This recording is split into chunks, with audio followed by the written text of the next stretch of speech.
नमस्कार, मी श्वेता अंकले. Tarun Bharat news bulletin मध्ये आपल्या सर्वांचे स्वागत. आता पाहूया ठळक घडामोडी.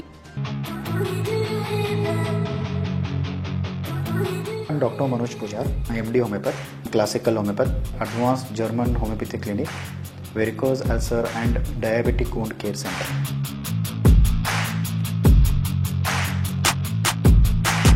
आणि माझं क्लिनिकचा address Kalashree apartment, first floor, Tilakwadi, Khanapur road, Belgaum.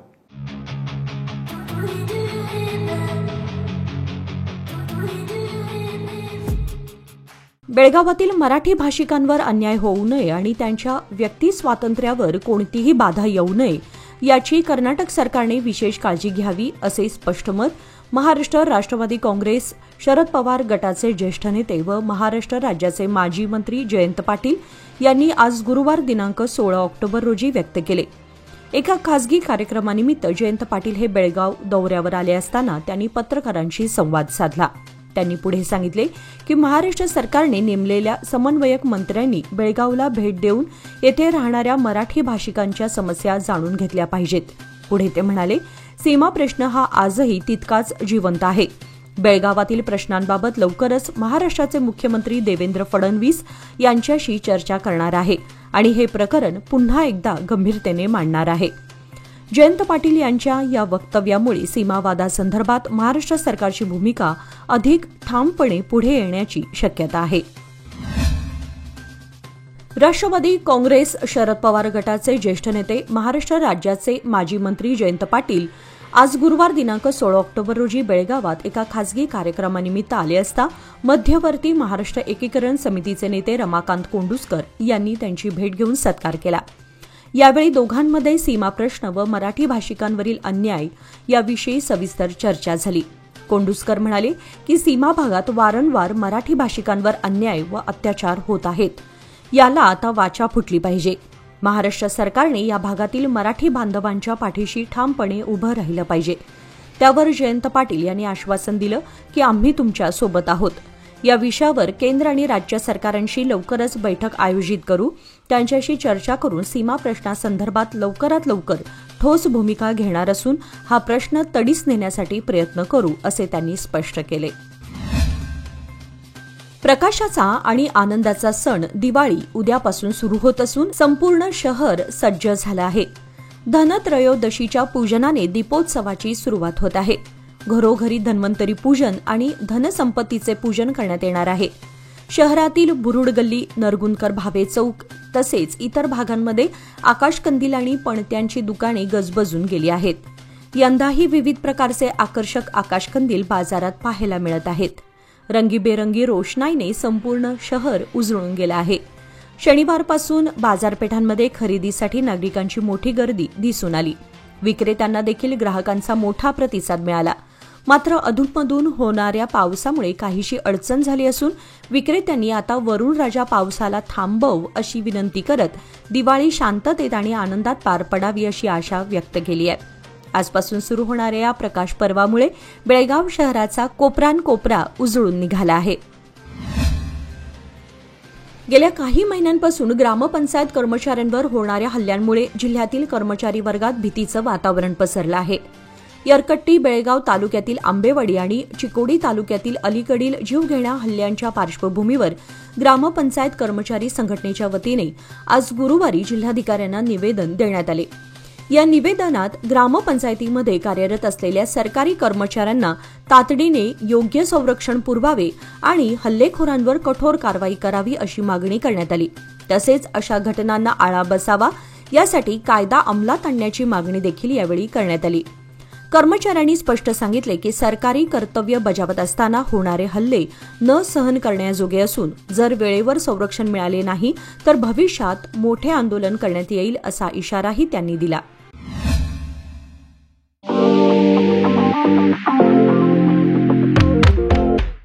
DK Herekar jewellers सादर करीत आहेत खडेबाजार बेळगावमधील आपल्या सुवर्णदालनाचा पहिला वर्धापन दिन आणि दसरा दिवाळी निमित्त खास बंपर ऑफर. दिनांक 22 सप्टेंबर ते 15 नोव्हेंबर पर्यंत. सोने चांदी खरेदी करा, मिळवा कुपन्स आणि जिंका नामांकित कंपनीची 2 व्हीलर स्कूटर, 55 इंची, 43 इंची, 32 इंची स्मार्ट टीव्ही, 300 लिटरचा fridge, washing machine, tab, oven, fan, mixer, इस्त्री आणि बरंच काही. बक्षिसांची लकी ड्रॉ सोडत रविवार दिनांक 16 नोव्हेंबर 2025 रोजी. मग वाट कसली पाहताय? आजच भेट द्या डीके हेरेकर ज्वेलर्स, श्री विठ्ठल भवन, संयुक्त महाराष्ट्र चौकाजवळ, खडे बाजार, बेळगाव, तसेच तेलीपटे गल्ली, शहापूर, बेळगाव येथील आमच्या सुवर्ण दालनाला. नियम व अटी लागू. स्वामी विवेकानंद यांच्या ऐतिहासिक बेळगाव भेटीस आज गुरुवार दिनांक 16 ऑक्टोबर रोजी 133 वर्षे पूर्ण झाली. या विशेष प्रसंगी रिसालदार गल्लीतील स्वामी विवेकानंद स्मारकात विविध धार्मिक व सांस्कृतिक कार्यक्रमांचे आयोजन करण्यात आले होते. या स्मारकस्थळी स्वामी विवेकानंद यांनी 3 दिवस वास्तव्य केलं होतं आणि त्या पवित्र आठवणींना उजाळा देत आज दुपारी महाप्रसादाचं आयोजन करण्यात आलं होतं. सायंकाळी विशेष कार्यक्रमांतर्गत मर्यादा पुरुषोत्तम श्रीराम या विषयावर एक पात्री प्रवचन व प्रयोग होणार आहे. हे प्रवचन पुण्याचे दामोदर रामदासी यांच्याद्वारे होणार असून श्रोत्यांना आध्यात्मिकतेचा एक वेगळा अनुभव मिळणार आहे. या स्मरण दिनाचे औचित्य साधून शहरातील विविध शाळेचे विद्यार्थी, सामाजिक कार्यकर्ते आणि नागरिकांनी स्मारकाला भेट दिली असून कार्यक्रमात मोठ्या संख्येने उपस्थित राहण्याचे आवाहन आयोजकांनी केले आहे. राष्ट्रवादी काँग्रेस शरद पवार गटाचे ज्येष्ठ नेते, महाराष्ट्र राज्याचे माजी मंत्री जयंत पाटील यांच्याशी मध्यवर्ती महाराष्ट्र एकीकरण समितीचे नेते मदन बामणे आणि एळूर येथील नेते सतीश पाटील यांनी 1 नोव्हेंबर रोजी होणाऱ्या काळा दिनासंदर्भात चर्चा केली. या चर्चेमध्ये दोन्ही नेत्यांनी गेल्या 4-5 दिवसात बेळगाव सीमा भागात घडलेल्या घटनांचा उल्लेख केला आणि काळ्या दिनाच्या पार्श्वभूमीवर महाराष्ट्रातील प्रमुख नेत्यांनी सीमा भागात उपस्थित राहून पाठिंबा द्यावा अशी विनंती केली. त्यावर जयंत पाटील यांनी सकारात्मक प्रतिसाद देत सांगितले की मी नक्की प्रयत्न करेन आणि आवश्यक त्या पद्धतीने सहभागी होण्याचा विचार करतो. या संवादामुळे काळ्या दिनाच्या आयोजनाला महाराष्ट्रातून आणखी राजकीय पाठिंबा मिळण्याची शक्यता आहे. ठाकरे वाईल्ड लाईफ फाउंडेशनचे प्रमुख संशोधक तेजस ठाकरे आणि त्यांच्या ग्रुपने पुन्हा एकदा पश्चिम घाटातील जैवविविधतेच्या खजिन्यात मोलाची भर घातली आहे. कोल्हापूर जिल्ह्यातील तिलारी येथील निमसदाहरित जंगलामध्ये त्यांनी केसाळ गोगलगाईच्या एका नवीन प्रजातीचा यशस्वीरित्या शोध लावला आहे. या महत्त्वपूर्ण शोधामुळे या लहान प्रजातींच्या अभ्यासाला नवी दिशा मिळाली आहे. जपानी अॅनिमेटर नावावरून नामकरण तेजस ठाकरे आणि त्यांच्या टीमने पश्चिम घाटातील तिलारी येथे एका नवीन केसाळ गोगलगाईचा शोध लावला आहे. लॅगोकाइलस हायाओमियाझाकी असं नामकरण केलेल्या या प्रजातीमुळे जैवविविधतेच्या अभ्यासात मोलाची भर पडली आहे. गोगलगाईच्या या नवीन प्रजातीचे शास्त्रीय नामकरण प्रसिद्ध जपानी अॅनिमेटर आणि स्टुडिओ घिबलीमधील सहसंस्थापक हायाओ मियाझाकी यांच्या नावावरून लॅगोकाइलस हायाओमियाझाकी असं करण्यात आलं आहे. महापालिकेच्या अशोकनगर विभागातून एकाच मालमत्तेसाठी 2 पीआयडी क्रमांक आणि दुसऱ्या प्रकरणात 2 ई खाते नंबर जारी झाल्याचा प्रकार समोर आला आहे. विशेष म्हणजे एक अर्ज आधी रद्द झाल्यानंतरही त्याला वरिष्ठ अधिकाऱ्यांनी मंजुरी दिली गेली. या प्रकारामुळे महापालिकेच्या महसूल विभागाच्या कार्यपद्धतीवर आणि पारदर्शकतेवर प्रश्नचिन्ह निर्माण झालं आहे. ही बाब उघडकीस आल्यानंतर स्थानिकांमध्ये नाराजीचा सूर उमटला. महसूल विभागाने नागरिकांच्या जमिनी, घराच्या नोंदी जपण्याची जबाबदारी पारदर्शक आणि अचूक पद्धतीने पार पाडली पाहिजे अशी अपेक्षा असताना या प्रकाराने त्याचा भंग झाल्याचं दिसतं. दरम्यान या प्रकरणावर स्पष्टीकरण देताना महापालिकेच्या आरोग्य विभागाने म्हटले की ऑपरेटरकडून तांत्रिक चूक झाली होती. एकाच मालमत्तेसाठी 2 ई खाते नंबर जनरेट झाले होते. त्यापैकी एक रद्द केला जाईल. यात कोणताही गैरप्रकार किंवा भ्रष्टाचार नाही. तथापि यासारख्या घटना पुन्हा होऊ नयेत यासाठी प्रशासनाने यंत्रणेमध्ये सुधारणा करणं आवश्यक आहे अशी मागणी नागरिक आणि काही नगरसेवकांकडून करण्यात येत आहे. भाजप बेळगाव ग्रामीणचे नेते धनंजय जाधव यांच्या पुढाकाराने दीपावलीनिमित्त एक स्तुत्य उपक्रम राबवण्यात आला. भारतीय जनता पार्टी बेळगाव ग्रामीण व महानगर विधानसभा क्षेत्रातील सर्व हिंदू बांधवांना अभ्यंग स्नानासाठी आवश्यक असलेले 25,000 सुगंधी उटण्याची पाकिटे मोफत वाटप करण्यात आली. दीपावली हा अंधारावर प्रकाशाचा विजय दर्शवणारा हिंदू समाजाचा सर्वात मोठा सण आहे. अभ्यंग स्नान ही या सणाची एक अत्यावश्यक पारंपरिक प्रथा असून त्यासाठी सुगंधी उटण्याला महत्त्वाचं स्थान आहे. या पार्श्वभूमीवर गुरुवारी सकाळी हा उपक्रम हाती घेण्यात आला. घराघरात अभ्यंग स्नानाचा पारंपरिक विधी जपण्याच्या हेतूने भाजपने हे उटणे वाटप केले असून नागरिकांनी या उपक्रमाचं कौतुक केलं आहे. या उपक्रमाचे नेतृत्व भाजप ग्रामीणचे नेते धनंजय जाधव यांनी केलं असून त्यांनी सर्वांना दीपावलीच्या शुभेच्छा दिल्या. Bengaluru Mumbai superfast express proposed असल्यानं ही गाडी बेळगाव मार्गे चालवावी अशी मागणी खासदार जगदीश शेट्टर यांनी रेल्वे मंत्री अश्विनी वैष्णव यांच्याकडे पत्राद्वारे केली आहे.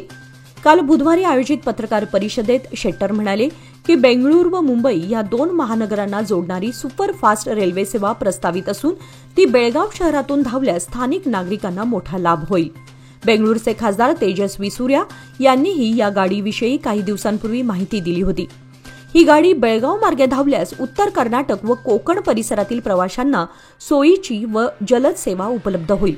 त्यामुळे ही सुपरफास्ट एक्सप्रेस बेळगावशी जोडावी अशी आग्रही मागणी खासदार शेट्टर यांनी केली आहे. शहरातील कोनवाळ गल्ली येथील श्री ब्रह्मलिंगम मंदिराचा 4था वर्धापन दिन गुरुवारी मोठ्या उत्साहात आणि भक्तिमय वातावरणात पार पडला.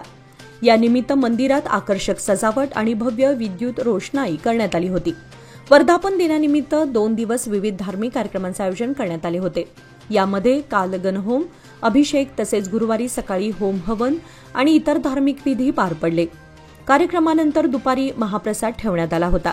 जवळपास 5,000हून अधिक भक्तांनी महाप्रसादाचा लाभ घेतल्याने मंदिर परिसर भक्तांनी फुलून गेला होता. या यशस्वी आयोजनाबद्दल मंदिर समिती, स्वयंसेवक आणि आयोजकांचं भाविकांकडून कौतुक करण्यात येत आहे. यावेळी विनायक बेळगावकर, बाळासाहेब मासरणकर, गुरुराज चांदेकर, अभिजित सुनगार, गजानन पालकर, प्रवीण सुतार, अथांग जाधव आदी कार्यकर्ते व गल्लीतील नागरिक उपस्थित होते. सरदार शाळेमध्ये आमदार आसिफ सेठ यांच्या हस्ते अॅडव्हान्स्ड आणि इमर्सिव्ह लर्निंग रोबोटिक्स व लँग्वेज लॅबचे उद्घाटन संपन्न झाले. या प्रयोगशाळेच्या माध्यमातून विद्यार्थ्यांना कोडिंग, रोबोटिक्स आणि भाषिक कौशल्ये आत्मसात करण्याची संधी मिळणार आहे. या उपक्रमाचा उद्देश पारंपरिक शिक्षणाच्या पलीकडे जाऊन विद्यार्थ्यांना भविष्यकालीन तंत्रज्ञानासोबत सुसंगत बनवणे हा आहे. उद्घाटनाप्रसंगी आमदार सेठ यांनी प्रत्यक्ष अनुभवाधारित शिक्षणामुळे मुलांमध्ये सर्जनशीलता आणि विचारशक्तीचा विकास होतो असे सांगितले. हा उपक्रम त्यांच्या शिक्षण समृद्धीच्या व्यापक दृष्टिकोनाचा भाग असल्याचं त्यांनी नमूद केलं. शाळा प्रशासन, शिक्षक व पालकांनी या उपक्रमाचं स्वागत करत याला शैक्षणिक क्षेत्रातील मैलाचा दगड असं वर्णन केलं. ही लॅब बेळगाव उत्तर मतदारसंघातील विद्यार्थ्यांसाठी भविष्यासाठी सज्ज होण्याचं एक प्रभावी साधन ठरणार आहे. भारतीय जनता पक्षाने बेळगाव ग्रामीण मतदारसंघातील बाळेकुंद्री केयश गावामध्ये भारतावर प्रेम करणारे RSS वरही प्रेम करतात या शीर्षकाने एक पोस्टर मोहीम सुरू केली आहे. या मोहिमेअंतर्गत बेळगाव तालुक्यातील भाजप कार्यकर्त्यांनी बेळगाव तालुक्यातील प्रत्येक घराघरात भेट देऊन भिंतींवर पोस्टर्स लावून संदेश पोहोचवण्याचे जागृती कार्य सुरू केले आहे. यावेळी भाजप जिल्हाध्यक्ष सुभाष पाटील, माजी आमदार संजय पाटील आणि भाजपा ग्रामीण मंडळ अध्यक्ष युवराज जाधव यांनी पर्यटन मंत्री प्रियांक खरगे यांच्या राष्ट्रीय स्वयंसेवक संघावर बंदी घालण्याच्या वक्तव्यावर जोरदार टीका केली. त्यांचे वक्तव्य अपरिपक्व आणि असंविधानिक आहे असं म्हणत त्यांनी खरगेंच्या राजीनाम्याची मागणी केली. माजी आमदार संजय पाटील म्हणाले की भारतीय संविधान प्रत्येक नागरिकाला अभिव्यक्ती स्वातंत्र्य, संघटनेचा व विचार प्रदर्शनाचा अधिकार देते आणि हे अधिकार कोणाच्याही वैयक्तिक किंवा राजकीय मतांवर आधारित रोखता येणार नाहीत. ते पुढे म्हणाले की प्रियांक खरगे हे श्रीमंत आणि सुसंस्कृत वातावरणात वाढले असल्यामुळे सामान्य जनतेच्या भावना, संघर्ष आणि राष्ट्रीय स्वयंसेवक संघाच्या देशभक्तीपूर्ण सामाजिक योगदानाचं महत्त्व त्यांना समजत नाही. राष्ट्रीय स्वयंसेवक संघावर टीका करणाऱ्या मंत्री प्रियांक खरगेंना तात्काळ मंत्रिमंडळातून काढून टाकावं अशी मागणी भाजपने मुख्यमंत्री सिद्धरामय्या यांच्याकडे केली आहे. 3 दशके विश्वासाची, 30 वर्षे लोकमान्याची. सादर आहे लोकमान्य आनंदोत्सव निवेश योजना. 30 महिन्यांच्या ठेवीवर 10.50% व्याज. ज्येष्ठ नागरिकांसाठी 0.5% अधिक. अधिक माहितीसाठी आमच्या नजीकच्या शाखेला भेट द्या किंवा कॉल करा 180021245050. लोकमान्य, प्रत्येक पावलावर तुमच्या सोबत. फक्त सभासदांकरिता. नियम व अटी लागू. बाळेकुंद्री खुर्द गावामध्ये आज पारंपरिक थाटामध्ये आणि उत्साहात जंगी बैलगाडी शर्यतीचे आयोजन करण्यात आले. या भव्य कार्यक्रमास माजी आमदार संजय पाटील, भाजप ग्रामीण मंडळ अध्यक्ष युवराज जाधव आणि भाजप महानगर जिल्हाध्यक्ष सुभाष पाटील यांची प्रमुख उपस्थिती होती. गावातील आणि परिसरातील शेकडो स्पर्धकांनी देखण्या, रंगीबेरंगी सजावटीने नटलेल्या बैलजोड्यांसह शर्यतीत भाग घेतला. प्रत्येक फेरीमध्ये प्रेक्षकांच्या जल्लोषात, टाळ्यांच्या गजरात शर्यत थरारक बनत गेली. ही शर्यत केवळ स्पर्धा न राहता ग्रामसंस्कृती, परंपरा आणि सामाजिक ऐक्याचा उत्सव ठरली. स्पर्धकांचा जोश, बैलांची ताकद आणि प्रेक्षकांचा उसळता उत्साह यामुळे बाळेकुंद्री खुर्द आज उत्सवी रंगात रंगले. या यशस्वी आयोजनासाठी सर्व आयोजक, स्पर्धक आणि ग्रामस्थांचे विशेष कौतुक करण्यात येत आहे. बेळगाव उत्तरचे आमदार आसिफ सेठ यांच्या हस्ते वैभवनगर येथील शासकीय शाळेमध्ये पेवर्स पाथवे बांधकामाच्या कामाचे भूमिपूजन करण्यात आले. या प्रकल्पामुळे विद्यार्थ्यांना शाळेच्या परिसरात पावसाळ्यात अधिक सुरक्षित, स्वच्छ आणि सुलभ मार्गाने हालचाल करता येणार आहे. उपस्थित विद्यार्थ्यांशी संवाद साधताना आमदार सेठ यांनी शिक्षणावर लक्ष केंद्रित करून उपलब्ध सुविधा पूर्ण क्षमतेने वापरण्याचे आवाहन केले. शिक्षण हे वैयक्तिक आणि सामाजिक विकासाचे मूळ असून शाळेच्या प्रगतीसाठी सर्वतोपरी सहकार्य करण्याचे आश्वासन त्यांनी दिले. या कार्यक्रमाला युवा नेते अमान सेठ तसेच परिसरातील स्थानिक लोकप्रतिनिधी आणि नागरिक मोठ्या संख्येने उपस्थित होते. हा उपक्रम शाळेतील विद्यार्थ्यांच्या सुरक्षिततेसह गुणवत्तापूर्ण शिक्षणासाठी अनुकूल वातावरण निर्माण करणारा ठरणार आहे. दिवाळी अवघ्या काही दिवसांवर असताना शहरात उत्सवाचं वातावरण रंगात आलं आहे. शहरातील प्रमुख बाजारपेठा, गल्ल्या आणि चौक व्यापाऱ्यांच्या पुढाकाराने रंगीबेरंगी विद्युत रोषणाईने उजळून निघाले आहेत. गेल्या वर्षी प्रथमच काही व्यापाऱ्यांनी एकत्र येऊन सामूहिक रोषणाई केली होती. या उपक्रमाला मिळालेल्या सकारात्मक प्रतिसादानंतर यंदा आणखी व्यापारी संघटनांनी पुढाकार घेत एलईडी पट्ट्या, रंगीत दिवे व रोषणाईच्या आकर्षक सजावटीने गल्ल्या सजवल्या आहेत. खडे बाजार, रामदेव गल्ली, हंस टॉकीज रोड, समादेवी गल्ली, धर्मवीर संभाजी चौक यासारख्या भागामध्ये संध्याकाळनंतर विद्युत दिव्यांचा झगमगाट पाहायला मिळतो. काही ठिकाणी अजूनही सजावटीचं काम सुरू असून दिवाळीच्या पूर्वसंध्येला संपूर्ण शहर उजळेल अशी अपेक्षा आहे. दिवाळीच्या स्वागतासाठी व्यापाऱ्यांनी घेतलेला पुढाकार आणि गल्ल्यातील एकात्मता शहराच्या सांस्कृतिक ऐक्याचं दर्शन घडवत आहे. शहरातील 3ऱ्या रेल्वे गेटवरील उड्डाणपुलावरील रस्त्याची दयनीय अवस्था पाहता खासदार जगदीश शेट्टर यांनी प्रत्यक्ष भेट देऊन पाहणी केली. नागरिकांच्या तक्रारींनंतर त्यांनी खड्ड्यांनी भरलेल्या रस्त्याची पाहणी करत सार्वजनिक बांधकाम विभागाच्या अधिकाऱ्यांना तातडीने उपाययोजना करण्याच्या सूचना दिल्या. यावेळी सार्वजनिक बांधकाम खात्याचे सहाय्यक अभियंता कोळेकर, नैऋत्य रेल्वेचे अभियंता मयांक आणि इतर अधिकारी उपस्थित होते.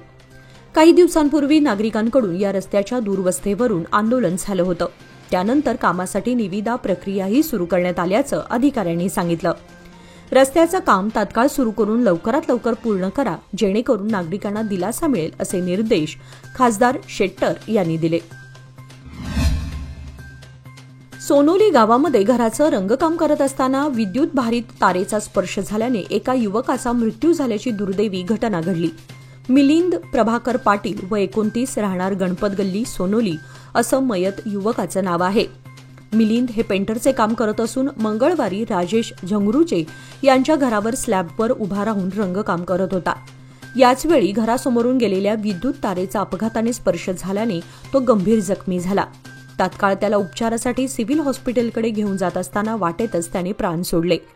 या घटनेची माहिती उशिरा मिळाल्याने बुधवारी उशिरा पोलिसात नोंद करण्यात आली. मिलिंदच्या पश्चात आई वडील, भाऊ, आजी, आत्या असा परिवार आहे. या दुर्घटनेमुळे गावात हळहळ व्यक्त केली जात आहे. रविवारी शहरात झालेल्या राष्ट्रीय स्वयंसेवक संघाच्या पथसंचलनात भाग घेतल्याने कॅम्पमधील एका नामवंत हायस्कूलमध्ये 5वीच्या वर्गात शिकणाऱ्या विद्यार्थ्याला वर्गाबाहेर उभा करून शिक्षा देण्यात आली. याचा भाजप महिला मोर्चा कर्नाटक यांच्यातर्फे निषेध व्यक्त करण्यात आला. बेळगावमध्ये संतापाची लाट उठली होती. कॅम्प येथील नावाजलेल्या एका शाळेमध्ये सोमवारी शिक्षिकेने सदर विद्यार्थ्याचा फेसबुकवरील व्हिडिओ आणि ड्रेस घातलेला गणवेश फोटो वर्गात दाखवून त्या मुलाचा अपमान केला होता. तसेच वारंवार वर्गाबाहेर उभे करून अपमानास्पद वागणूक दिली होती. त्यामुळे त्या मुलाने सायंकाळी घरी गेल्यावर ही घटना आपल्या पालकांना सांगितली. रविवार हा सार्वजनिक सुट्टीचा दिवस असल्यामुळे पालकांनी कोणता निर्णय घ्यावा हा त्यांचा वैयक्तिक प्रश्न असतो. पण या शिक्षकांनी संपूर्ण वर्गात त्या मुलाचा फोटो आणि व्हिडिओ दाखवणं याच्यामुळे खळबळ माजली. त्यामुळे इतर विद्यार्थ्यांवर सुद्धा याचा परिणाम झाला आहे. विद्यार्थ्यांमध्ये भीतीचं वातावरण निर्माण झालं होतं. यासंबंधी गुरुवारी बेळगावातील ह्युमन राईट्सच्या संघटनेच्या वतीने तसेच राष्ट्रीय स्वयंसेवक संघाच्या वतीने शाळेला भेट देऊन याबाबत विचारणा केली असता त्या शिक्षिकेने माफी मागितली. दरम्यान सर्वच घटनेची गंभीरता लक्षात घेऊन शाळा परिसरात पोलीस व्यवस्था चोख ठेवण्यात आली होती. तसेच पोलीस बंदोबस्त वाढवण्यात आला होता. सिरियल उद्योजक आणि कुचे सहसंस्थापक मयंक बिदावतका यांनी स्थापन केलेल्या बिलियन हार्ट्स सॉफ्टवेअर टेक्नॉलॉजीजने ऑक्टोबर 2025 मध्ये पिक्सी हे जगातील पहिले AI सक्षम mutual photo sharing app launch केल्याची घोषणा केली आहे. गिव्ह टू गेट या अभिनव संकल्पनेवर आधारित या अॅपमध्ये वापरकर्त्यांना त्यांच्या मित्रांकडून फोटो मिळवण्यासाठी स्वतःचे फोटो शेअर करावे लागतात. फक्त एकदाच परस्पर मान्यता दिल्यानंतर कोणताही मॅन्युअल प्रयत्न न करता फोटो शेअरिंगची प्रक्रिया सुरू होते. पिक्सी AIच्या मदतीने गॅलरी स्कॅन करून मित्र ओळखते आणि वैयक्तिकृत आमंत्रण पाठवते. जसे की माझ्याकडे तुमचे 75 फोटो आहेत. हे app end to end encryption वापरते आणि फोटो केवळ वापरकर्त्याच्या डिव्हाइसवरच ठेवले जातात, ज्यामुळे गोपनीयतेला सर्वोच्च प्राधान्य दिलं गेलं आहे. जुलैमधील सॉफ्ट लॉन्चनंतर पिक्सीने 27 देशातील 160 शहरांमध्ये उपस्थिती नोंदवली असून आतापर्यंत 1.5 लाखाहून अधिक फोटो एक्सचेंज करण्यात आले आहेत. कर्नाटक शासनाने मोठा निर्णय घेत 10वी परीक्षेतील उत्तीर्णतेसाठीची गुणमर्यादा 35% थेट 33% आणि 12वी परीक्षेसाठी 30% खाली आणली आहे. हा निर्णय घेण्यात आल्याचं शिक्षण खात्याच्या अधिकाऱ्यांनी जाहीर केलं असून त्यामागचे कारण म्हणजे उत्तीर्ण होणाऱ्या विद्यार्थ्यांचा टक्का वाढवणे व CBSE, ICSE सारख्या इतर मंडळांशी सुसंगता राखणे. अधिकाऱ्यांचे म्हणणे आहे की हा निर्णय विद्यार्थी हिताचा आहे. सर्व शालेय मंडळांमध्ये एक समान निकष निर्माण व्हावेत यासाठी ही सुधारणा आवश्यक होती, असं अधिकाऱ्यांनी स्पष्ट केलं. भारत विकास परिषदेच्या वतीने आंतरशालेय भारत को जानो प्रश्नमंजुषा स्पर्धा GGC सभागृहामध्ये अपूर्व उत्साहात पार पडली. निवृत्त नौसेना लेफ्टनंट शिवानंद शानभाग विशेष सेवा मेडल व विनोद देशपांडे यांचे प्रमुख अतिथी म्हणून उपस्थिती होती. मान्यवरांच्या हस्ते भारतमाता व स्वामी विवेकानंद यांच्या प्रतिमांचे पूजन करून दीपप्रज्वलन करण्यात आले. स्पर्धेमध्ये कनिष्ठ गटामध्ये प्रथम क्रमांक संत मीरा स्कूल गणेशपूर, द्वितीय क्रमांक संत मीरा स्कूल अनगोळ, तृतीय क्रमांक GG चिटणीस स्कूल, विशेष पारितोषिके KLS स्कूल आणि मुक्तांगण विद्यालय यांनी पटकावली. वरिष्ठ गटामध्ये प्रथम क्रमांक भरतेश इंग्रजी माध्यम स्कूल, द्वितीय क्रमांक संत मीरा हायस्कूल अनगोळ, तृतीय क्रमांक ज्योती सेंट्रल स्कूल, विशेष पारितोषिके GG चिटणीस स्कूल व बालिका आदर्श विद्यालय यांनी प्राप्ती केली. दोन्ही गटातील प्रथम क्रमांक प्राप्त संघांची 26 ऑक्टोबर रोजी रायचूर येथे होणाऱ्या प्रांतस्तरीय स्पर्धेसाठी निवड झाली. या कार्यक्रमास डॉक्टर JG नाईक, प्राचार्य VN जोशी, विनायक घोडेकर, DY पाटील, पांडुरंग नायक, भारत विकास परिषदेचे सदस्य, शिक्षक वर्ग व विद्यार्थी उपस्थित होते.